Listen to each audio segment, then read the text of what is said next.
वीरेन जी भी मुझे ज्वाइन कर चुके हैं इस डिबेट में। वीरेन जी, मैं आपसे समझना चाहता हूं कि उत्तर प्रदेश की राजनीति में ये बुलडोजर इतना महत्वपूर्ण कैसे हो गया और ये सरकार का जो ये दूसरा कार्यकाल है उसमें ये प्रतीक चिन्ह कैसे बन गया? देखिए, बुलडोजर जो काम कर रहा है इसकी आवश्यकता बहुत सालों से महसूस की जा रही थी, कोई सरकार करती नहीं थी। जब भी इस देश में कोई बड़ा कार्यक्रम शुरू हुआ, बड़ा कानून बना, तो उसके तमाम सारे कुछ ऐसे पहलू रह जाते हैं जो काला पक्ष हो या जहां पर कुछ अन्याय लोगों के साथ हो जाता है। लेकिन बृहद स्तर पर उसके पीछे जो सोच होती है वो एक बहुत बड़े समुदाय को, जनमानस को लाभ देने की होती है। बुलडोजर अगर नहीं चलता तो अवैध निर्माण कैसे रोके जाएंगे? अपराधियों का जो बोलबाला है, अगर कोई मर्डर कर देता है दिन दहाड़े और समाज में दहशत फैलती है, तो उस अपराधी के मनोबल को, उस दहशत को ख़त्म करने के लिए, तोड़ने के लिए बुलडोजर अगर चल रहा है तो वो जनता में कानून के इकबाल को बुलंद करता है। अब बात आती है कि ये बिल्डर लोगों की गाढ़ी कमाई लूट ले रहे हैं। क्यों? क्योंकि शहरीकरण आम आदमी की ऐसी ज़रूरत बनती जा रही है कि गांव से लोग पलायन करके शहर में आते हैं। अपना परिवार होता है तो उनको आवास की ज़रूरत है। ऐसी स्थिति में वो कहीं से भी लोन लेकर वो मकान एक बनाने की, फ्लैट बनाने की कोशिश करते हैं। इसका फ़ायदा बिल्डर उठाते हैं। लोगों के तमाम ऐसे प्रकरण है जिनमें उनके ऊपर लोन है, बिल्डिंग अवैध है, बिल्डिंग टूट गई, बिल्डिंग टूट रही है, लोगों ने जीवन भर की गाढ़ी कमाई खो दी और बिल्डरों ने उनके साथ धोखा किया। तो ऐसे लोगों को सज़ा कब मिलेगी? उनको सज़ा मिलनी चाहिए। मासूम बच्चियों के साथ बलात्कार करके जब पूरा देश मोमबत्ती शाम को जलाता है उसके खिलाफ, तो ऐसे में लोगों के दिल में क्या भावना होती है कि आज कार्रवाई बुलडोजर जैसी होनी चाहिए थी। अगर योगी आदित्यनाथ की सरकार बुलडोजर चला रही है तो दो चार झुग्गी झोपड़ी भले उसके चपेट में आए हों, लेकिन अधिकतर मामले सही जा रहे हैं।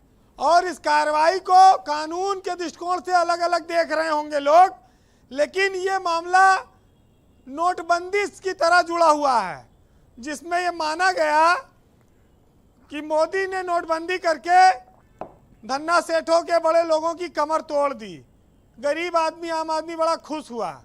ये बुलडोजर से भी ऐसे ही कुछ रिएक्शन आ रहे हैं जी। इस देश में सब खेल परसेप्शन का है, राय का है। जनता की राय क्या बन रही है? आप देखिए कि जितना अवैध निर्माण है वो थाना पुलिस और प्राधिकरण के इंजीनियर का बिना पैसा दिए नहीं बन सकता। ये दोनों लेते हैं। जिस इलाके में बन रहा है वहाँ थानेदार और प्राधिकरण का इंजीनियर ये लेगा और बिल्डिंग बनती रहेगी और बिल्डिंग बिक जाएगी, बिल्डर बेच के भाग जाएगा, फिर चाहे उसका अवैध मानो चाहे वैध। आप खुद जब निकलिए सड़क पर, सैकड़ों हजारों बिल्डिंगें आपको अवैध मिलेंगी। वो कब गिरेंगी, कैसे गिरेंगी, वो सरकार को तय करना है। क्योंकि सरकार के पास कोई ऐसी व्यवस्था नहीं है कि शहरी क्षेत्रों में आवासों की मांग को वो पूरा कर सके, इसी का फायदा बिल्डर उठाते हैं। लेकिन बिना भेदभाव के बुलडोजर चले, इसका पक्षधर हर आदमी है। और इसका आप एक वानगी ये देख सकते हैं कि अगर सड़कों के बीच में आने वाली मस्जिदें तोड़ी गई तो कई मंदिर भी गिराए गए हैं इसी बुलडोजर के द्वारा। तो ये जो काम हो रहा है ये जनमानस की भलाई के लिए हो रहा है, इसीलिए लोगों ने इसको सपोर्ट किया है। लेकिन ब्यूरोक्रेसी में एक कमी है, अफसरशाही जो होती है।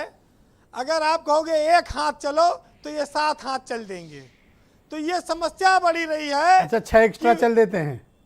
हाँ, ये मुख्यमंत्री को खुश करने के लिए, सरकार में नंबर बढ़ाने के लिए तमाम लोगों को रौंदने लगते हैं।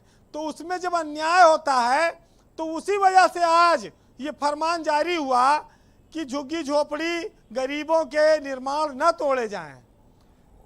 भाई करोड़पतियों पे करम और गरीबों पे सितम, ये ना हो। बाकी जो कर रहे हो करो। आप देखिए कि यूपी के बुलडोजर बाबा की तरह अब एमपी में बुलडोजर मामा चल रहा है। वहां भी एक मामला आ गया बुलडोजर का। सरकार ने कहा कि वो बुलडोजर तक ही नहीं, अब डायनामाइट भी आएगा। नहीं, मुझे याद है मैंने जब चुनाव के दौरान मुख्यमंत्री का इंटरव्यू किया था, मैंने उनसे कहा कि लोग आपको बाबा बुलडोजर कह रहे हैं, आपको बुरा नहीं लगता? तो उन्होंने कहा नहीं, मुझे अच्छा लगता है और मुझे ये स्वीकार है। भाई, जब वो योगी मुख्यमंत्री के तौर पर ये कहते हैं कि अपराधी और भ्रष्टाचारी जिस भाषा में समझेंगे हम उस भाषा में समझाएंगे, तो ये बात तो साफ हो चली है कि वो भ्रष्टाचार और अपराध के खिलाफ हैं। और सरकार में जितना बड़ा प्रदेश है, ये अधिकारी भेदभाव कर ले जाएं, शायद सरकार की मंशा ना हो भेदभाव की। जिस व्यक्ति के एक हाथ में माला एक हाथ में भाला की चर्चा होती हो, वहां एक पर राजनीतिक प्रश्न ये है वीरेन जी कि उत्तर प्रदेश का जो अभी हाल ही में चुनाव संपन्न हुआ, उसमें बुलडोजर कितना बड़ा मुद्दा बना और ये बीजेपी की जीत में कितना सहायक हुआ? देखिए, बुलडोजर वैसे मुद्दा बना जैसे हिंदू और मुसलमान मुद्दा था। चुनाव से पहले बुलडोजर अतीक अहमद मुख्तार अंसारी पर चला और ये माना गया कि ये माफिया एक समुदाय से जुड़े हैं और इनके अत्याचार पर योगी ने बुलडोजर चला दिया। और हिंदू और मुस्लिम जो बीजेपी की एक, आज से नहीं, माना जाता है कि बीजेपी हिंदुत्व की पक्षधर है और वो उनके लिए काम करती रही है। राम मंदिर आंदोलन को वो हमेशा लेकर चलती रही। तो ये दोनों फैक्टर उसी तरह से जुड़े हैं, हिंदू मुस्लिम और अतीक अहमद और आपके मुख्तार अंसारी। देखिए, कुल मिलाकर ये है कि सरकार जिस कार्रवाई को कर रही है उसको करने में कुछ गलतियां हो सकती हैं, उनमें सुधार की गुंजाइश हो सकती है, लेकिन इस कार्रवाई को नाजायज भी नहीं ठहराया जा सकता, क्योंकि जब फोड़ा नासूर बन गया, लाखों लोग प्रदेश में मकान के नाम पे लूट ले जा रहे हैं, रेरा कुछ कर नहीं पा रही है।